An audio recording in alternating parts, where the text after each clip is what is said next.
सभी को good morning. और आज 12th क्लास में जो आपका जो सब्जेक्ट है केमिस्ट्री, इसमें आपकी जो फर्स्ट वीडियो है उसमें आपने देखा था कि जो अभिक्रिया है, आपने कुछ 11th क्लास का उसमें पढ़ा था कि जो आपकी उत्क्रमणीय अनुत्क्रमणीय अभिक्रियाएं क्या होती हैं, अभिक्रिया का वेग क्या होता है, वेग स्थिरांक क्या होता है, वेग स्थिरांक की इकाई हम किस प्रकार ज्ञात करते हैं, प्रथम कोटि की क्या इकाई होती है, दूसरी कोटि की क्या इकाई, मात्रक, वो मैंने आपको बताया था। आज हम जो है इसमें जो सेकंड लेक्चर है इसमें हम पढ़ते हैं सबसे पहले आणविकता। इस चैप्टर के 3 पार्ट ही मेन होते हैं। चैप्टर छोटा चैप्टर, काफी छोटा चैप्टर है और इसके केवल 3 पार्ट ही इंपोर्टेंट होते हैं। ठीक है, एक आपने पढ़ लिया अभिक्रिया का वेग, और वेग स्थिरांक की मैंने आपको परिभाषा बताई थी वहां पे, और एक अभिक्रिया के जो वेग है अभी मैंने उसका बताया था आपको, अभिक्रिया के वेग का मात्रक किस प्रकार आप निकालते हो। अब 2 पॉइंट सबसे ज्यादा इंपॉर्टेंट है जो आपके पेपर में पूछे जाते हैं, अभिक्रिया की आणविकता, अभिक्रिया की कोटि। तो पूरा चैप्टर जो कोटि पर आधारित है कि अभिक्रिया की आणविकता किसे कहते हैं, अभिक्रिया की कोटि किसे कहते हैं, आणविकता कोटि किस प्रकार निकालते हैं, और प्रथम कोटि की अभिक्रिया और उस पर आपके न्यूमेरिकल, बस इतना इस चैप्टर में से आता है। तो सबसे पहले हम देखते हैं अभिक्रिया की आणविकता होती क्या है। तो आपका है अभिक्रिया की आणविकता।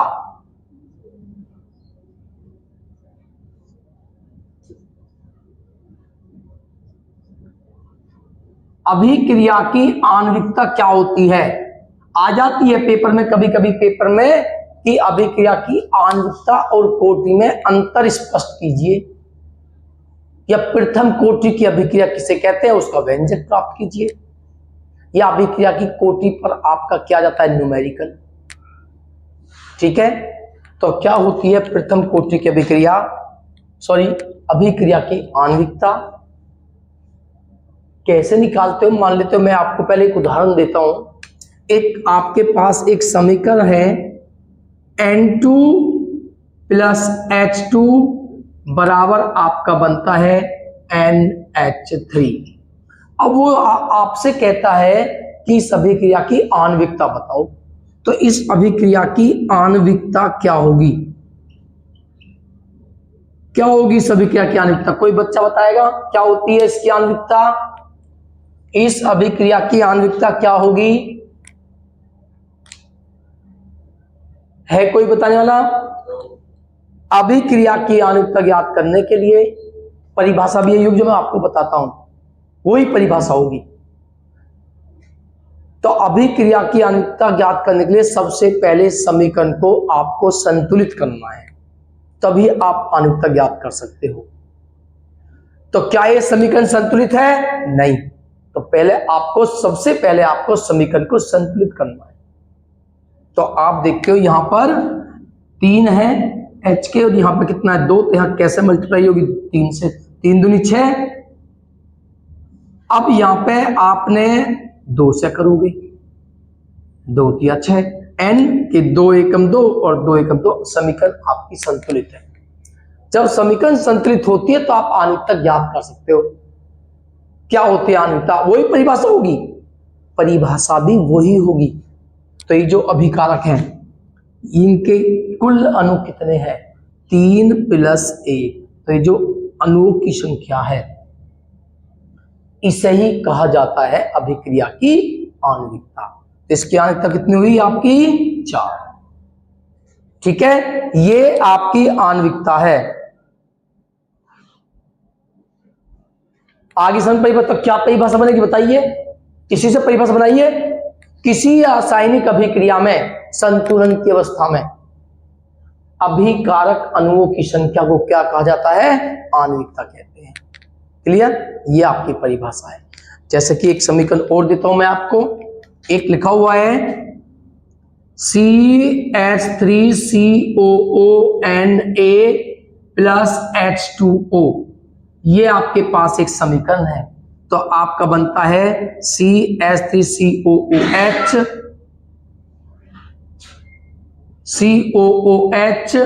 प्लस क्या बनता है NaOH। इसकी आणविकता क्या होगी?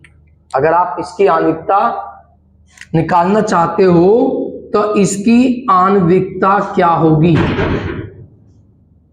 क्या होगी इसकी आणविकता? चेक कीजिए, क्या समीकरण संतुलित है? हाँ, समीकरण संतुलित है। आप चेक कर सकते हो, आपके H के 3 और 2 5 लेफ्ट साइड में और राइट साइड में 3 4 और 1 5, ऑक्सीजन के 1 2 3 और 2 और 1 3, सोडियम भी 1 कार्बन 1+1 2 1+1, बैलेंस है, समीकरण संतुलित है। तो आप आणविकता लिख सकते हो, क्या होगी आणविकता? 2। जो अभिकारक हैं उनके कितने अणु हैं यहाँ पर? 1 और 1 2, तो इसकी आणविकता कितनी हुई आपकी? 2। यही इसकी परिभाषा है। होगी परिभाषा याद? तो परिभाषा नोट्स कीजिए।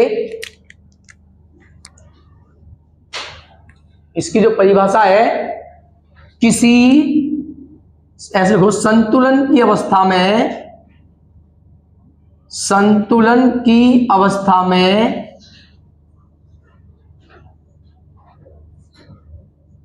किसी रासायनिक अभिक्रिया में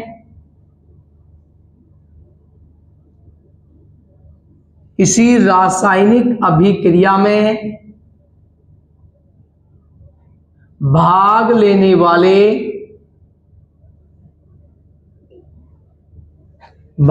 लेने वाले अभिकारक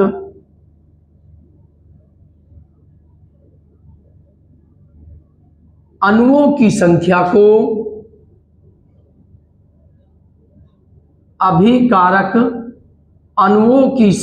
को आणविकता कहते हैं। ये इसकी परिभाषा है। तो मैंने जो आपको परिभाषा बनाई है वो आप देख सकते हो, इसी के अकॉर्डिंग आपकी परिभाषा बनी है। किसी रासायनिक अभिक्रिया में जो अभिकारक भाग लेते हैं उनके जो अणु होंगे वही उसकी आणविकता है। सन्माई सभी के, इसके एक एग्जांपल और दिखा देता हूं मैं आपको। आपका लिखा हुआ है NH4NO2, NH4NO2। यदि इस समीकरण को आप हीट करते हो तो आपका आता है N2 प्लस H2O। इसको बैलेंस कीजिए और बैलेंस करने के बाद ही आप इसकी आणविकता ज्ञात करते हो। बैलेंस कीजिए सबसे पहले आप इसको। यहां पर H के कितने हैं? 4 अणु, और यहां पर कितना है? 2। तो यहां पर H के 2 हैं, तो बोलिए इसमें कितने से मल्टीप्लाई करोगे? 2। तो 2 दूनी 4, यहां पे भी H के 4। अब N के चेक कीजिए, 1 और 1 2 2, O के 2 और 2, ये संतुलित समीकरण है। तो बोलिए इसकी आणविकता क्या होगी? बोलिए इसकी आणविकता क्या होगी? क्योंकि यहां पे एक मॉलिक्यूल है, एक अणु है केवल अभिकारक का, तो इसकी आणविकता क्या होगी? 1। तो इस प्रकार से आप किसी समीकरण की आणविकता ज्ञात कर सकते हो। नोट्स कीजिए। नेक्स्ट टॉपिक है आपका अभिक्रिया की कोटि। इंपोर्टेंट होती है। तो क्या होती है अभिक्रिया की कोटि?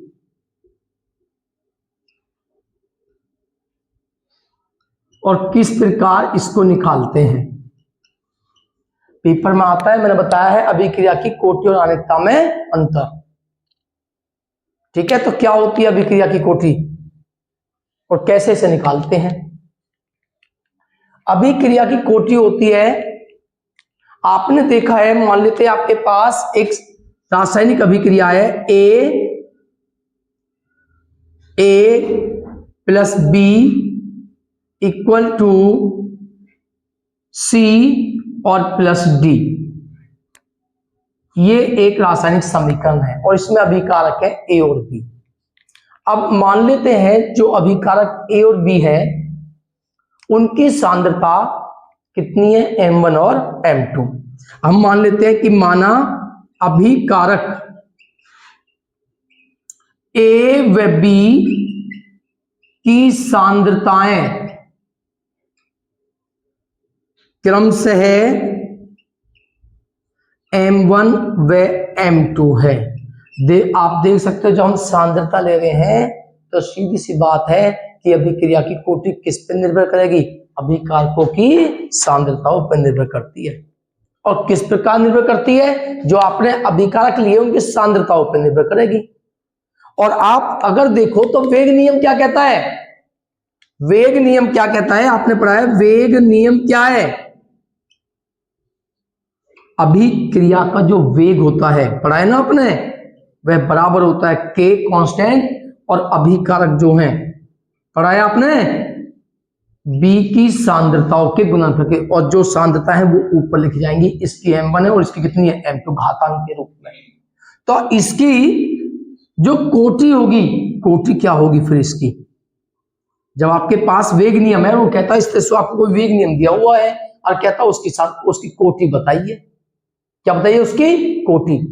तो जो सांद्रता है ना, उसकी सांद्रता, ये जो पावर है, घात है, घातांक है, इनका योग कर दीजिए, आपकी क्या निकल के आ जाएगी? उसकी कोटि निकल के आ जाएगी।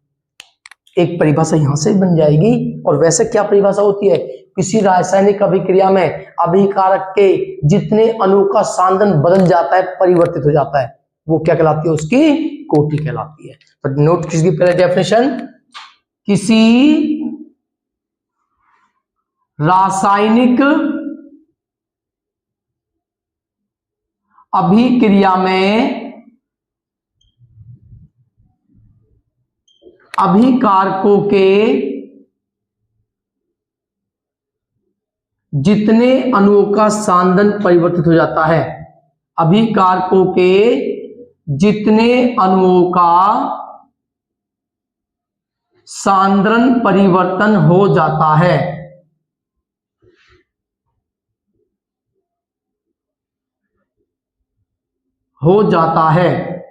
अभिक्रिया की कोटि कहलाती है। ये इसकी डेफिनेशन है, कोटि कहलाती है। ये इसकी डेफिनेशन है। क्लियर?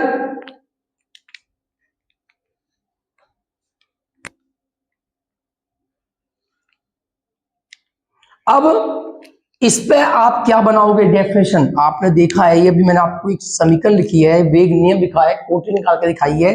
तो आपने क्या देखा कि अभिक्रिया का जो वेग समीकरण है, उस वेग समीकरण में जो अभिकारक आपके हैं, उन अभिकारकों की घातांक का को जो योग होता है, उसे ही क्या बोलते हैं? कोटि कहते हैं। यानी कि अभिक्रिया के वेग समीकरण में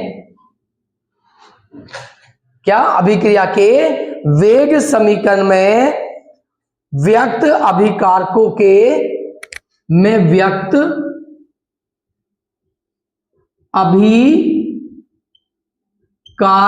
के ये अभिकारक है आपके और भी,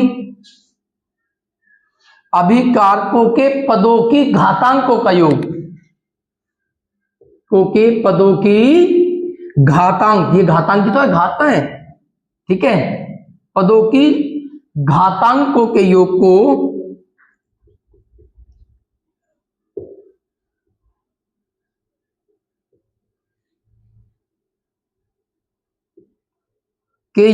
को आणविकता कहते हैं। तो ये आपकी आणविकता, आप इस प्रकार अगर आपको वेग समीकरण दी हुई है तो आणविकता आप ज्ञात कर सकते हो। तो इसे नोट्स कीजिए, इंपोर्टेंट। अब यहां पर जो प्रथम कोटि की अभिक्रिया क्या होती है, आपकी प्रथम कोटि की अभिक्रिया हो, शून्य कोटि की अभिक्रिया हो, द्वितीय कोटि की अभिक्रिया हो, तृतीय कोटि की अभिक्रिया हो, कोई सी भी कोटि की अभिक्रिया हो, परिभाषा सब लगभग सेम होगी। जैसे कि मैंने आपको बताया, कोटि क्या है? अभिकारक के जितने अणुओं का सांद्रण बदले वो कोटि है। अगर एक अणु का सांद्रण बदले तो वो क्या कहलाएगी? प्रथम कोटि की अभिक्रिया। और किसी भी अणु का सांद्रण परिवर्तित नहीं हो तो क्या कहलाएगी? शून्य कोटि की अभिक्रिया। और दो अणु का सांद्रण परिवर्तन हो तो क्या कहलाएगी? द्वितीय कोटि की अभिक्रिया। और तीन अणु का सांद्रण परिवर्तित हो तो क्या कहलाएगी? तृतीय कोटि की अभिक्रिया। आई बात समझ में? तो परिभाषा है, यदि किसी रासायनिक अभिक्रिया में अभिकारकों के केवल एक अणु का सांद्रण परिवर्तन होता है। कितने अणु का? केवल एक अणु का सांद्रण परिवर्तन होता है तो उसे हम कहते हैं प्रथम कोटि की अभिक्रिया। यदि अभिकारक के केवल एक अणु का सांद्रण परिवर्तित हो। अगर आपसे पूछा जाए कि शून्य कोटि की अभिक्रिया किसे कहते हैं तो क्या होगी? यहां पे केवल क्या जाएगा? शून्य अणु का सांद्रण परिवर्तन हो, यानी कि किसी अणु का सांद्रण परिवर्तन नहीं हो। अगर आपसे पूछा जाता है द्वितीय कोटि की अभिक्रिया क्या कहते हैं, किसे कहते हैं, तो क्या लिखोगे? केवल एक के स्थान पर क्या आएगा? दो अणु का सांद्रण परिवर्तन होता है, द्वितीय कोटि की अभिक्रिया कहलाती है। आई बात समझ में? अगर आपसे पूछा जाता है तृतीय कोटि की अभिक्रिया किसे कहते हैं तो यहां पर क्या जाएगा? तीन। हालांकि आपके कोर्स में क्या आती है? पेपर में प्रथम कोटि की अभिक्रिया पूछी जाती है, उसी का व्यंजक है, उसी पर न्यूमेरिकल भी है आपके, इसी पर न्यूमेरिकल है आपके सारे। तो देखते हैं क्या होती है प्रथम कोटि की अभिक्रिया। तो आपने देखा क्या होती है, जब अभिकारक के केवल एक अणु का सांद्रण बदले तो वो प्रथम कोटि की अभिक्रिया है। ठीक है, अब इसका हम व्यंजक प्राप्त करते हैं। देखिए आ जाता है प्रथम कोटि की अभिक्रिया का व्यंजक प्राप्त कीजिए। तो मान लेते हैं एक अभिक्रिया आपकी है ए, ठीक है, और उस ए से आपका बनता है बी उत्पाद। प्रारंभ में हमने मान लेते हैं ए के ए मोल प्रति लीटर है। स्टार्टिंग में अभिक्रिया स्टार्ट होने से पहले आपके कितने मोल हैं आपके पास? ए। तो बोलिए जब प्रारंभ की बात आती है, अभिक्रिया स्टार्ट ही नहीं होती है तो टाइमिंग क्या होती है? जीरो। तो क्या कोई उत्पाद बनेगा आपका? कोई उत्पाद नहीं बनता है प्रारंभ में, जब अभिक्रिया स्टार्ट नहीं हुई है तो कोई उत्पाद भी नहीं बनता है। लेकिन जब कौन सी अवस्था आती है? 11th में पढ़ा था आपने, साम्य अवस्था। साम्य पर या टाइम, कुछ टाइम टी है तो उस पर हमने मान लेते हैं कि ए में से जो है उत्पाद बनते हैं एक्स मोल प्रति लीटर, उत्पाद बन जाते हैं। तो बोलिए अभिकारक कितना बचेगा फिर आपका? ए माइनस एक्स। क्यों? क्योंकि आपके ये मानो आपके पास 100 रुपए हैं, 100 में से आपके 10 रुपए निकल गए तो आपके पास कितने बचे? 90। 100 माइनस 10, तो 100 ये है, 10 ये है, 90 है ना। तो कितने बचे यहां पर? 100 माइनस एक्स यानी कि 10, 90। तो अगर आपके पास स्टार्टिंग में ए मोल प्रति लीटर है, अभिक्रिया स्टार्ट हुई तो कुछ समय बाद, टी समय बाद उसके कितने मोल बन जाते हैं उत्पाद? एक्स। तो कितने बचे आपके पास? ए माइनस एक्स। और आपने देखा था अभिक्रिया का वेग क्या कहलाता है? क्या होता है अभिक्रिया का वेग? आपने देखा है अभिक्रिया के वेग से, बोलो क्या होता है अभिक्रिया का वेग? अभिक्रिया का वेग होता है D x upon D T.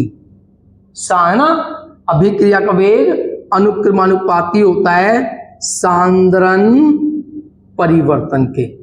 यही तो है अभिक्रिया का वेग, यही आपकी परिभाषा भी है कि अभिक्रिया का वेग सांद्रण परिवर्तन के बराबर है, अनुक्रमानुपाती होता है।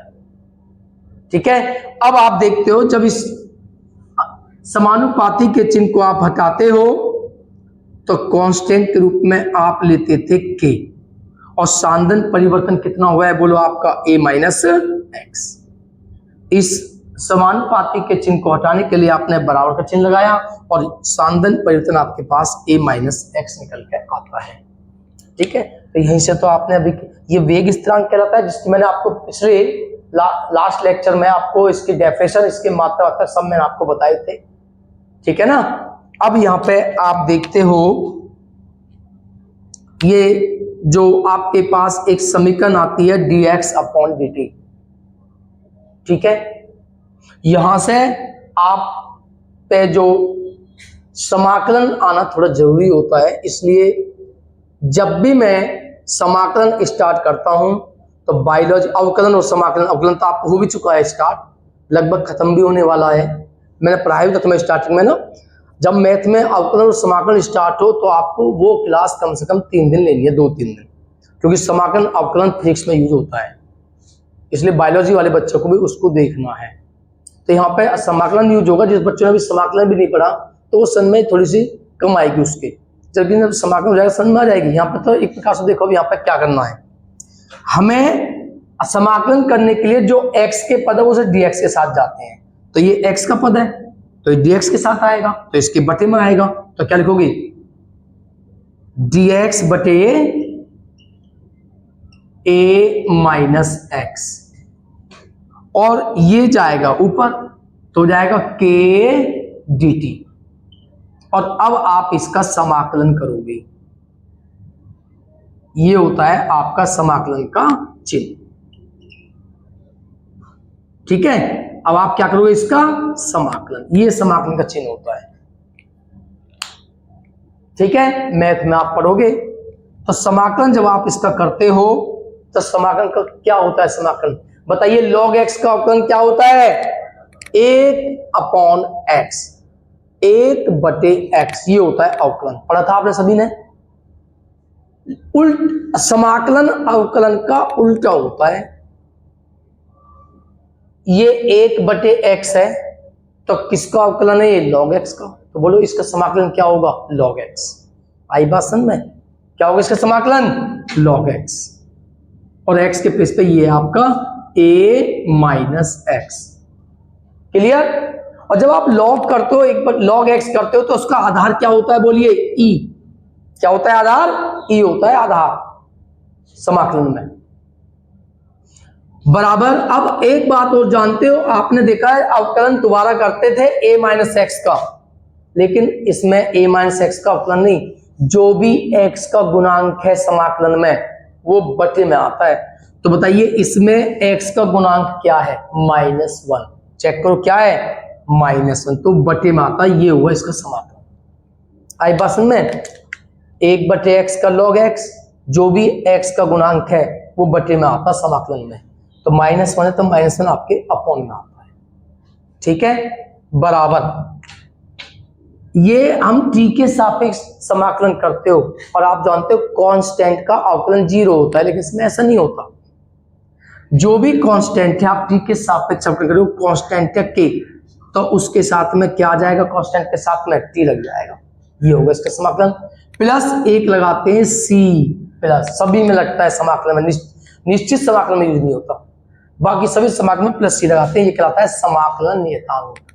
क्या होता है ये, समाकलन नियतांक, c है आपका समाकलन नियतांक, ठीक है। अब आपने ये लिखा minus log a minus x बराबर kt प्लस c, क्लियर, ये आपके पास एक समीकरण निकल के आती है,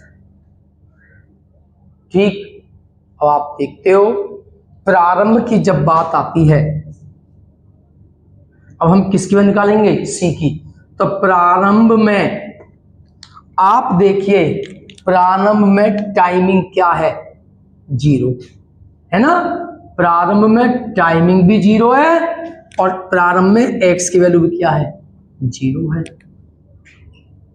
है ना, प्रारंभ में टाइम भी 0, x की वैल्यू भी 0, तो यहां पर आप रखोगे माइनस प्रारंभ में a, बोलिए x के प्लेस पर 0 इक्वल टू k टाइम भी कितना 0 प्लस c, तो c बराबर, c ये 0 है, बराबर माइनस लॉग क्या बचेगा भाई a, और आधार क्या होता है इसका, बोलो e, क्लियर। तो एक किसकी वैल्यू आई, c की आई माइनस लॉग a, इस c की वैल्यू को समीकरण नंबर 1 में रखिए, तो c का मान समीकरण 1 में रखने पर, अब इस c के मान को आप समीकरण नंबर 1 में रखोगे तो आपका क्या निकल के आएगा, देखते हैं।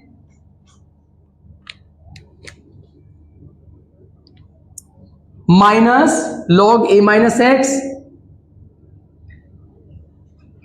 आधार क्या है e, बराबर kt, और बोलिए c के स्थान पर क्या आएगा, माइनस log a। क्या आएगा, माइनस log a। ये माइनस के लेफ्ट में आके क्या हो जाएंगे, प्लस के। ये तो लिखोगे log a minus log a minus x बराबर क्या होगा, kt। और आपने पढ़ा है log का रूल क्या होता है, log m minus log n का रूल क्या होता है, जो माइनस वाले हैं वो अपॉन में आते हैं, बटे में आते हैं। तो kt equal to log m और अपॉन में क्या आएगा, n। जो माइनस वाला वो अपॉन में लिखा जाता है। अब यहां पे आप देखते हो t बराबर क्या हुआ, k अपॉन में आ जाएगा, तो 1 upon k log e a upon a minus x. अब यहां पे आपको ध्यान देना है, क्या ध्यान देना है, इसका जो आधार है वो आधार क्या है, बोलिए e। log का आधार क्या है, e, और इस आधार को आपको करना है क्या, 10। क्या करना है, 10। यहां पे तो आपको याद रखना है, बाकी इसका प्रोसीजर होता है, किस प्रकार निकल के आता है, सब होता है। तो अगर आप e को 10 करोगे आधार, तो 1 के स्थान पे आता है 2.303, और अपॉन में क्या है, के। ये होता है आपकी प्रथम कोटि की अभिक्रिया का व्यंजक, जिस पर कि आपके न्यूमेरिकल है। तो इसे नोट्स कीजिए।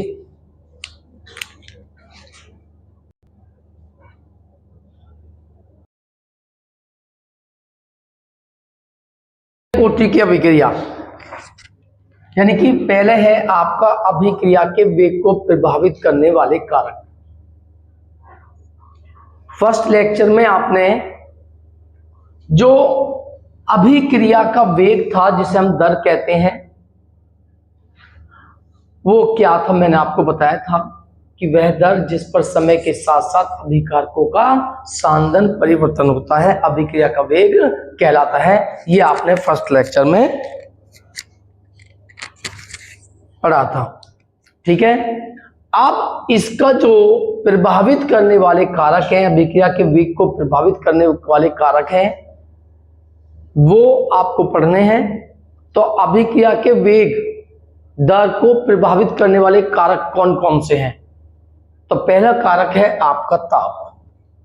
अभिक्रिया की दर, गति, वेग, मतलब किस स्पीड से अभिक्रिया आपकी पूर्ण होती है, कितनी गति से आपकी अभिक्रिया पूर्ण होती है, उसकी गति धीमी है या तेज है, कम है या अधिक है, वो डिपेंड करती है इन कारकों पर। तो अब ताप, नंबर 1 पर ताप है। आप अपने आप देखो, यदि आप किसी बर्तन में किसी लिक्विड, किसी द्रव को उबालते हो, आपका टेम्परेचर कम है, ताप कम है, ठीक है, तो उसके बाद, ये तो एक एग्जांपल देता हूं मैं, अभिक्रिया की जगह होती है रासायनिक अभिक्रिया, रासायनिक अभिक्रिया की जगह होती है। वैसे मैं एक सिंपल सा आपको एग्जांपल देता हूं कि यदि आप किसी पानी को या दूध को उबालते हो, उसमें ताप कम है, एक दूसरे स्टोव पर आपने दूध रखा है, टाइम दोनों के सेम है, एक ही टाइम पर दोनों दूध रखे हुए हैं, लेकिन एक का हमने जो टेम्परेचर है, आग है मान लो, वो बढ़ाई हुई है, टेम्परेचर बढ़ाया हुआ ताप, एक का ताप कम है, तो कौन सा दूध पहले उबलेगा? जिसका ताप ज्यादा है। क्लियर? काई बात को समझ में? ये तो एग्जाम्पल है जनरली एक आपका। तो आपने देखा जिसका ताप ज्यादा दे रहे हो, जिसे आप ज्यादा हीट दे रहे हो, उसमें जल्दी उबाल आता है, वो जल्दी उबलता है, ठीक है। जिसका टेम्परेचर कम है वो कम उबलता है, यानी कि स्पीड किसकी अधिक हुई? जिसका ताप ज्यादा है। तो सीधी सी बात में ऐसी सेम अभिक्रिया होती है। जब आप लैब में अभिक्रिया करते हो तो वो भी ताप पर निर्भर करती है। तो जिस अभिक्रिया का ताप ज्यादा होगा वो अभिक्रिया तेजी के साथ होती है। यानी कि सीधी सी बात है कि अगर अभिक्रिया का ताप आप बढ़ाते हो तो अभिक्रिया का वेग भी बढ़ता है। तो ताप बढ़ाने से अभिक्रिया का वेग बढ़ता है, क्योंकि जब ताप बढ़ाते हो तो जो अणु होते हैं ना अभिकारक के, वो आपस में टकराते हैं, और जितना ताप बढ़ाओगे उतने ज्यादा उबाल आएगा, उसमें टकराएंगे आपस में और अभिक्रिया का वेग बढ़ता है। नंबर 2, अभिकारक अणुओं की सांद्रता। अभिकारक अणुओं की सांद्रता, सांद्रता का मतलब क्या हुआ, आपकी कोई अभिक्रिया हो रही है, ठीक है, और उस अभिक्रिया में आपने बाहर से कुछ मिला दिया, कोई अभिकारक, तो बताओ उसमें मिलाने से अणु घटेंगे, अणुओं की संख्या घटेगी या बढ़ेगी? बढ़ेगी। तो जब अणुओं की संख्या बढ़ेगी, अब आप है ना, तो अणुओं की संख्या बढ़ने से क्या होगा भाई, मान लो आपके गांव में पहले 20 आदमी रह रहे, आराम से मस्त रह रहे, कोई दिक्कत नहीं, फिर 100 आ गए तो आपस में खटपट चालू होगी, थोड़ी बहुत लड़ाई सड़ाई, जब उसमें 1000 लाखों में पहुंच गए तो रोज ना कहीं घूसा बचता है घूसा, है ना, ऐसी होता है ना। तो आपने क्या देखा, जितने आपके गांव में जनसंख्या बढ़ती गई, विवाद भी बढ़ते गए, है ना, घूसा बचता गया आपस में, गांव का टेम्परेचर बढ़ता गया, ऐसे होता है ना। जब जनसंख्या बढ़ी, अणु बढ़े, आप आदमी जो जनसंख्या है, जो व्यक्ति है, उन्हें अणु मानो, अभिकारक के अणु है, जब वो बढ़े तब बढ़ने से गांव का टेम्परेचर बढ़ा। आप देखते हो अपने गांव के पास ही देखो, आपने अपने गांव के पास देखा है, पहले बहुत अच्छा टेम्परेचर था, कोई दिक्कत नहीं, शांति से रहते थे, खेती बाड़ी थी, मजे करते थे। लेकिन जब ये बिल्डिंग बन गई, इनमें लग गए क्या, एसी, सब में एसी लगे हुए हैं, और आदमियों की संख्या बढ़ी है, जनसंख्या बढ़ती गई है, तो क्या देखा कि यहाँ का टेम्परेचर भी इंक्रीज हुआ है, टेम्परेचर में भी वृद्धि हुई है। तो मेरा कहने का मतलब है, जैसे जैसे आपका जनसंख्या बढ़ी तो टेम्परेचर इंक्रीज हुआ, और जब भी, अब मैंने बताया, जब टेम्परेचर, ताप बढ़ता है तो ताप बढ़ने से अभिक्रिया वेग भी बढ़ता है, क्योंकि अणुओं की संख्या टकराने की प्रवृत्ति बढ़ती है। तो सांद्रता का मतलब हुआ बाहर से कुछ मिलाना, उसकी, है ना, अभिकारक को मिलाना। तो जब मिलाओगे तो अणु संख्या बढ़ेगी, और जब अणु संख्या बढ़ेगी तो ताप बढ़ता है, टकराने की संभावना बढ़ती है, और टकराने की संभावना बढ़ने से अभिक्रिया का वेग बढ़ता है। तो सांद्रता परिवर्तन पर भी अभिक्रिया का वेग बढ़ता है, ये आपका लिखा हुआ है, ठीक है। टक्करों की संख्या बढ़ती है ना, इस कारण। आता है प्रकाश। अब प्रकाश क्या है, आपने कुछ अभिक्रिया देखी है, कुछ अभिक्रिया प्रकाश का अवशोषण करती हैं, और कुछ अभिक्रिया अपने अंदर से प्रकाश, मतलब कि अवशोषण करती है, मतलब कुछ अभिक्रिया प्रकाश का अवशोषण करती हैं। तो जो अभिक्रिया प्रकाश का अवशोषण करती हैं, तो अब अवशोषण करने का मतलब क्या होगा, प्रकाश को ग्रहण करना, और प्रकाश ग्रहण करने से क्या होता है, ताप बढ़ता है, और बताओ अभिक्रिया बढ़ेगी घटेगी, बढ़ेगी। तो फिर जो अभिकारक अवशोषण करने की प्रवृत्ति रखते हैं, उनकी उपस्थिति में उनकी अवशोषण करने की प्रवृत्ति होती है उनकी, है ना, जिन अभिक्रियाओं की प्रकाश को अवशोषण करने की प्रवृत्ति होती है, प्रकाश को अवशोषित करते हैं, वो उनकी उपस्थिति में अभिक्रिया का वेग बढ़ता है। क्योंकि प्रकाश अवशोषण करने का मतलब हुआ टेम्परेचर में वृद्धि होना। नंबर 4, उत्प्रेरक। उत्प्रेरक क्या होते हैं, आपने पढ़ा होगा, उत्प्रेरक वे पदार्थ होते हैं जो अभिक्रिया के वेग को बढ़ा देते हैं। ये बाहर से मिलाए जाते हैं। कुछ अभिक्रिया ऐसी होती हैं धीरे धीरे होती हैं, बहुत धीरे धीरे, ठीक है। जैसे आपने देखा है कि H2+O2 वायुमंडल में अगर ये ऐसी होती है तो उसको जल बनने में वर्षों भी लग सकते हैं, महीने भी लग सकते हैं, कई वर्ष लग जाते हैं। H2+O2 अगर वातावरण में उपस्थित है, लेकिन जल बनने में बहुत टाइम लग जाता है, वर्षों लग जाते हैं। वो धीमी अभिक्रियाएं हैं, आई बात समझ में। लेकिन उन अभिक्रियाओं को यदि किसी उत्प्रेरक की उपस्थिति में कराया जाए तो वो बहुत तेजी के साथ होते हैं। जैसे मैं एक एग्जांपल आपको देता हूं, आपका होता है N2+H2, आपकी बनती है NH3, अमोनिया बनती है आपकी एक रिएक्शन। ये रिएक्शन बहुत धीरे धीरे होती है, इसकी स्पीड बहुत कम होती है। लेकिन यदि हम इसमें उत्प्रेरक के रूप में आयरन, लोहा, Fe डाल दें, Fe का चूर्ण डाल दें इसके अंदर, तो इस अभिक्रिया की गति बहुत तेजी के साथ होती है, फिर यानी कि इसकी स्पीड बढ़ जाती है। तो ये यहाँ पर Fe जो उत्प्रेरक है, तो उत्प्रेरक की उपस्थिति में क्या होता है, अभिक्रिया का वेग बढ़ता है, ठीक है। इसके बाद में क्यों ऐसा होता क्यों है? उत्प्रेरक की उपस्थिति में संकीर्ण ऊर्जा का मान बढ़ता है। अब संकीर्ण ऊर्जा का मान बढ़ने से उनकी जो अणुओं की संख्या बढ़ जाती है और जिससे अभिक्रिया वेग बढ़ जाता है। अब संकीर्ण ऊर्जा होती क्या है, किसे पता है क्या होती है संकीर्ण ऊर्जा? संकीर्ण ऊर्जा होती है अभिकारकों की वह न्यूनतम ऊर्जा। सुनना, अगर आपको लिखनी हो लिख लेना, मैं बोल रहा हूं अभिकारक अणुओं की वह न्यूनतम ऊर्जा जो अणुओं को अभिक्रिया में भाग लेने के लिए उत्प्रेरित करती है, वह कहलाती है हमारी सक्रियण ऊर्जा। अभिकारक अणुओं की वह न्यूनतम ऊर्जा जो अणुओं को अभिक्रिया में भाग लेने के लिए उत्प्रेरित करती है, सक्रियण ऊर्जा कहलाती है। ठीक है, अब आता है अभिकारक पृष्ठ का क्षेत्रफल। अभिकारक पृष्ठ का क्षेत्रफल, अभिकारक होते हैं, हर किसी का क्षेत्रफल होता है, आपका भी क्षेत्रफल है, अभिकारक के अणुओं का भी क्षेत्रफल है। तो जितना क्षेत्रफल इंक्रीज होगा, क्षेत्रफल बढ़ाओगे अभिकारक का, तो उसका अभिक्रिया का वेग भी बढ़ता है क्षेत्रफल बढ़ने से, क्योंकि अणुओं की संख्या उसमें बढ़ती जाती है। जब क्षेत्रफल बढ़ेगा तो अणु संख्या बढ़ेगी, अणु संख्या बढ़ेगी तो प्रभावित टक्करों की संख्या बढ़ेगी, और प्रभावित टक्करों की संख्या बढ़ने से अभिक्रिया वेग बढ़ता है। तो ये वो कारक हैं जो अभिक्रिया के वेग को प्रभावित करते हैं, इन्हें नोट्स कीजिए। तो शून्य कोटि की अभिक्रिया क्या है? हालांकि कौन कम आती है, जो हमारी आती है प्रथम कोटि की अभिक्रिया, जो मैंने आपको अभी कराई है, और उसका व्यंजक। ये शून्य कोटि की अभिक्रिया क्या होती है? मैंने आपको बताया था जितने अणुओं का अभिकारक के जितने अणु का सांद्रण परिवर्तन होता है वो कोटि है। अब अगर आपकी शून्य कोटि की अभिक्रिया है, इसकी क्या परिभाषा होगी? यदि अभिकारक अणुओं के केवल किसी भी अणु का सांद्रण परिवर्तन नहीं, तो शून्य कोटि की अभिक्रिया है। तो नोट्स कीजिए, जब किसी रासायनिक अभिक्रिया में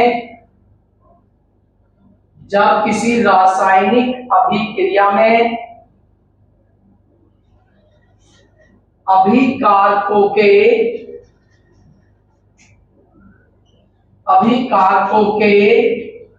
किसी भी अणु का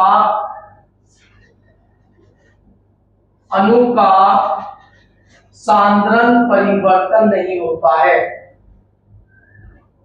सांद्रण परिवर्तन नहीं होता है, तो इसे शून्य कोटि की अभिक्रिया कहते हैं।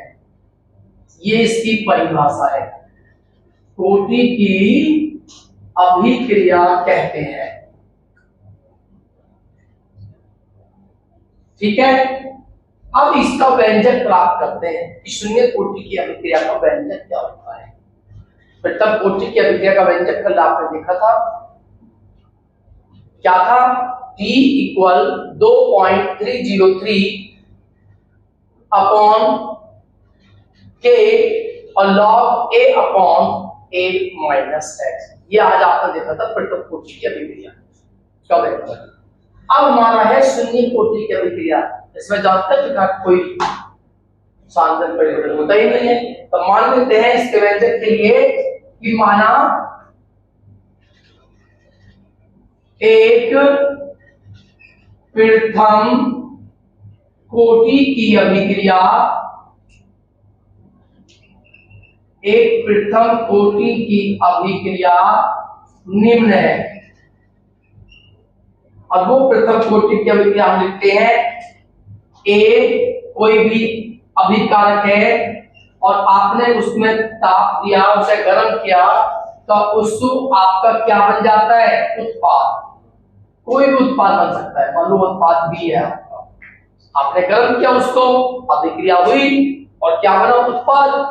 अब आप जानते हो, आपने पढ़ा है अभिक्रिया के वेग के विषय में।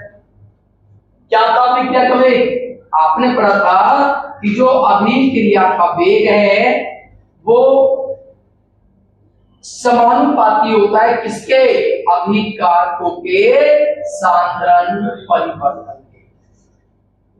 ठीक है, तो यहां पर अभिक्रिया का वेग आपका क्या होगा? बोलिए, dx अपॉन dt। अनुक्रमण का अभिकारक आपके A है, तो इसका क्योंकि ये शून्य कोटि की अभिक्रिया है, तो इसकी पावर क्या होगी, घात क्या होगी, 0। प्रथम कोटि की अभिक्रिया है, घात क्या होगी 1। द्वितीय कोटि की अभिक्रिया है, घात क्या होगी 2। अब ये आप न्यूमेरिकल करोगे इसी टाइप, क्योंकि ये शून्य कोटि की अभिक्रिया है, इसलिए इसका सांद्रण क्या होगा 0, इसकी घातांक क्या होगा 0, क्योंकि मैंने आपको बताया था जो घातांक का योग होता है विकारकों के सांद्रण का जो घातांक का योग होता है वही आपका अभिक्रिया का वेग है, वो कोटि है। तो क्योंकि ये शून्य कोटि के वजह से घातांक क्या होगा 0। अब आप जानते हो इस चिन्ह को हटाते हो, अनुक्रमानुपाती के चिन्ह को आप हटाते हो तो आप कांस्टेंट के रूप में लेते हो, क्या लेते हैं k। क्लियर? आपने एक बात पढ़ी है, आप जानते हो कि यदि किसी की भी पावर 0 है, किसी की भी पावर 0 है तो उसकी वैल्यू क्या है 1। किसी की भी पावर 0 उसकी वैल्यू 1 होती है, आप जानते हो। तो इस कारण dx upon dt equal k और इसकी वैल्यू क्या हुई आपकी 1। तो यहां से आपका निकल के आता है dx upon dt equal k। अब आप क्या करोगे, समाकलन करोगे। समाकलन के लिए जो dx का इक्वल आप करोगे dt की क्रॉस मल्टीप्लाई करोगे k इंटू dt। तो यहां से आप क्या करोगे, समाकलन। और समाकलन के लिए मैं बताया था कि आपको याद रखना है, मैथ वाले बच्चों ने पढ़ा हुआ है, बायोलॉजी वाले बच्चों का समाकलन कम ही आता है। तो समाकलन से मैं आपको जो मैथ की क्लास कराऊंगा था सभी को समाकलन करना है, चाहे वो मैथ के बच्चा हो या आपका बायोलॉजी। तो आप समाकलन करोगे तो समाकलन लगाते हुए होता है समाकलन का साइन। आपने प्रथम कोटि की अभिक्रिया में देखा था, तो dx इक्वल ये तो कांस्टेंट है, तो dt बोलिए dx का x के सापेक्ष अपनी समाकलन क्या होगा 1। कांस्टेंट है 1 और 1 क्या होता है x। इसमें भी आपका t के सापेक्ष करते हो तो चल जाएगा t और प्लस कांस्टेंट क्या लेते हैं c क्या होता है यहाँ पे समाकलन नियतांक। क्या होता है t कहलाता है समाकलन नियतांक। और समाकलन नियतांक की वैल्यू आपको निकालनी है तो आप किस प्रकार निकालोगे, यदि आपका प्रारंभिक कंडीशन है, प्रारंभ में आपकी टाइमिंग क्या होती है 0, प्रारंभ में टाइमिंग 0 होती है। जब टाइमिंग 0 होती है तो उत्पाद भी क्या होता है 0 बनेगा, x भी 0 होगा। और जब x भी 0 और इक्वल k इंटू t भी 0 और प्लस c, तो वो सब 0 होगी तो c की वैल्यू भी क्या आएगी 0, तब आपकी c की वैल्यू भी 0 होगी। अब c की वैल्यू 0 है, इसे आप करोगे समीकरण नंबर 1। तो c का मान समीकरण 1 में रखने पर, तो समीकरण 1 क्या है आपकी x equal kt plus c, x equal kt plus c के प्लेस पर 0। तो यहां से kt इक्वल आपका आता है x और आप k अपॉन में आएगा आपका, तो क्या हो जाएगा t equal x upon k। तो ये होता है शून्य कोटि की अभिक्रिया का वेग। इसे नोट्स कीजिए। तो आपने देखा प्रथम शून्य कोटि की अभिक्रिया क्या होती है, जब किसी रासायनिक अभिक्रिया में अभिकारकों के किसी भी अणु का सांद्रण परिवर्तन नहीं होता, वो शून्य कोटि की अभिक्रिया है। प्रथम कोटि की अभिक्रिया में एक अणु का सांद्रण परिवर्तन होता। मान लो ये एक शून्य कोटि की अभिक्रिया है, A उत्पाद बना B, ठीक है। आप जानते हो अभिक्रिया का वेग समानुपाती होता है सांद्रण परिवर्तन के, ठीक है। तो अभिक्रिया का वेग क्या होता है dx अपॉन dt। सांद्रण परिवर्तन A अभिकारक है, क्योंकि ये शून्य कोटि की अभिक्रिया है इसलिए इसका जो सांद्रण परिवर्तन क्या होगा 0, घातांक क्या होगा 0। अगर घातांक 1 है तो प्रथम कोटि की अभिक्रिया है, घातांक 2 है तो द्वितीय कोटि की अभिक्रिया है। क्योंकि ये शून्य कोटि की अभिक्रिया है, इसका घातांक 0। जब इस चिन्ह को हटाते हो कांस्टेंट रूप में लेते हो आप k, और आपने जानते हो किसी की पावर यदि 0 है तो उसकी वैल्यू कितनी होती है 1, तो इसकी वैल्यू आपकी 1 होगी। तो dx upon dt equal k। Clear? अब हम dt की क्रॉस मल्टीप्लाई k में करते हैं, तो अब हम इसका करते हैं समाकलन, और समाकलन करोगे तो दोनों साइड आप लगाओगे समाकलन का साइन। बोलिए एक कांस्टेंट है इसका x के सापेक्ष समाकलन क्या होगा, x, और ये कांस्टेंट है, इसके साथ में t के सापेक्ष आप समाकलन कर रहे हो तो क्या होगा kt, और प्लस कांस्टेंट होता है c, जिसे कहा जाता है समाकलन नियतांक। ये समाकलन नियतांक है आपका। तो यहां से यदि अब आते हैं प्रारंभिक कंडीशन पे, प्रारंभिक स्थिति पे, जब क्रिया स्टार्ट ही नहीं हुई थी, जब क्रिया स्टार्ट नहीं हुई थी, टाइमिंग क्या होगी 0, तो बोलो x की वैल्यू भी क्या होगी 0, तो x भी 0, t भी 0, ये वैल्यू यहां पे पुट करोगे, t के स्थान पर 0, x के स्थान पर 0, तो c की वैल्यू क्या निकल के आई आपकी 0। इस वैल्यू को आप समीकरण नंबर 1 में रखोगे तो यहां पर 0, तो यहां से x इक्वल kt, तो t इक्वल क्या होगा x अपॉन t। तो ये है आपकी शून्य कोटि की अभिक्रिया। अब इस चैप्टर में जो न्यूमेरिकल हैं वो न्यूमेरिकल हम देखते हैं। तो ये एक टॉपिक है इसमें आर्हीनियस समीकरण, जो कभी कभी बोर्ड में लिखने के लिए आ जाती है, और इस समीकरण पे आपके न्यूमेरिकल भी है। मैं आपको न्यूमेरिकल कराऊंगा नेक्स्ट लेक्चर में, आप न्यूमेरिकल करोगे। तो आर्हीनियस समीकरण क्या है, ये होती है 2 पॉइंट, इसकी डेरिवेशन की आवश्यकता नहीं है, आपको ये आर्हीनियस समीकरण याद रखनी है। क्या होती है 2.303 log 10, बेस होता है 10, क्योंकि log के लिए बेस 10 होता है, K2 upon K1 equal EA सेक। ये K2 अपॉन K1, T1 और T2 ताप है आपके, इन तापों पर उन अभिक्रिया के वेग है, वेग स्थिरांक है K1 K2, ताप T1 और T2 पर, अपॉन T1 T2, और R होता है गैस नियतांक, आपने पढ़ा है, जिसकी वैल्यू हमें ज्यादातर न्यूमेरिकल में दी हुई होगी, वैसे इसकी जनरल वैल्यू होती है 8.314, ठीक है। और आपका जो EA होती है वो होती है सेकेरियन ऊर्जा। तो ये आर्हीनियस समीकरण है, इस पर आप न्यूमेरिकल करोगे। तो इसके बाद देखते हैं नेक्स्ट टॉपिक।